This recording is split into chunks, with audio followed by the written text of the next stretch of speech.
Cette rencontre est en fait le dernier match du Guinness Six Nations à domicile pour Joe Schmidt, l'entraîneur de l'Irlande. Et son équipe doit impérativement s'imposer, de préférence avec le bonus offensif, pour avoir une chance de conserver son titre. Coup dur pour l'Irlande, avec le forfait de dernière minute de son arrière Rob Kearney, remplacé par Jordan Larmour. La France se présentait pour seulement la deuxième fois dans l'histoire des Six Nations, avec le même 15 de départ, 2 fois de suite. Mais c'est l'Irlande qui démarrait le mieux. Après une pénale touche, son ambition était récompensée puisque son capitaine Rory Best parvenait en force à aplatir dès la 3e minute le premier essai. Et le 10e essai international pour le talonneur, dont c'est la dernière rencontre dans ce tournoi à domicile puisqu'il a annoncé sa retraite internationale après la Coupe du Monde. Très belle transformation de Sexton en coin et 7-0. Les deux équipes allaient ensuite donner du travail au TMO. Thomas Ramos marquait, mais un en-avant initial de Penaud sur une chandelle annulait ce score. Puis, à la 16e minute, l'Irlande était à 2 doigts de marquer à son tour. La France essayait de se dégager près de sa ligne et Cian Healy tentait le coup en plongeant. Il touchait le ballon, mais les officiels de match considéraient qu'il n'y avait pas eu de pression vers le bas.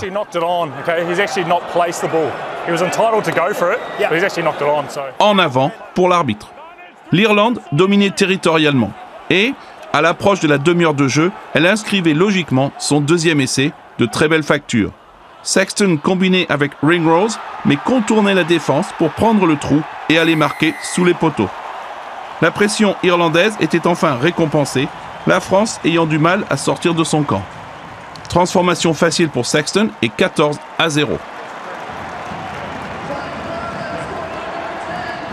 Quelques instants plus tard, le TMO devait une nouvelle fois intervenir.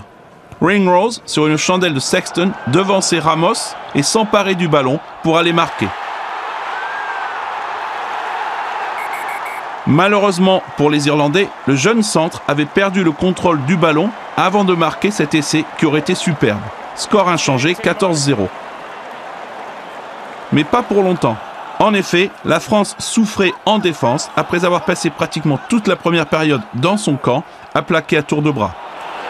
Jack Cornen, entré en jeu à la place de Josh Van der Flier un peu plus tôt, parvenait au près à inscrire le 3e essai en se défaisant du dernier plaqueur. 19-0 pour son équipe. C'est son 6e essai international en 13 sélections. Et il permet à son équipe de faire le trou au score avant la pause.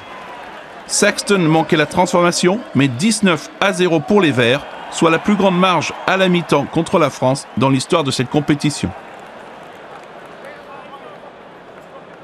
La France entamait mieux la seconde période avec de meilleures intentions, mais ne parvenait pas à concrétiser son premier vrai temps fort.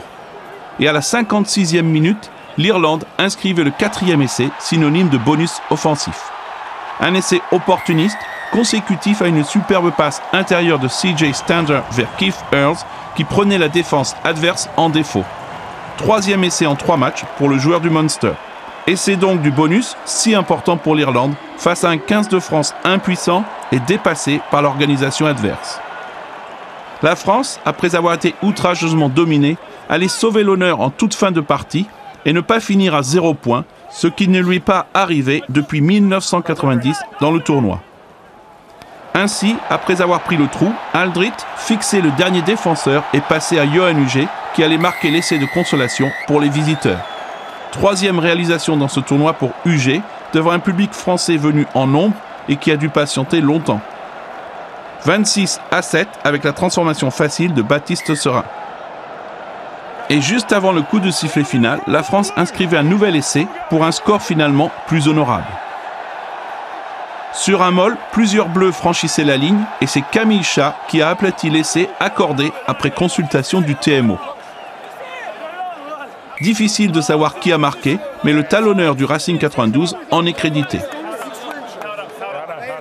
Nouvelle transformation de Serin et fin du match sur le score de 26-14. Avec ce point du bonus offensif, les Irlandais peuvent toujours espérer conserver leur titre, mais devront aller s'imposer à Cardiff face aux Gallois. La France devra se ressaisir avant d'aller affronter l'Italie à Rome pour son dernier match. Score final à l'Aviva Stadium, Irlande 26, France 14.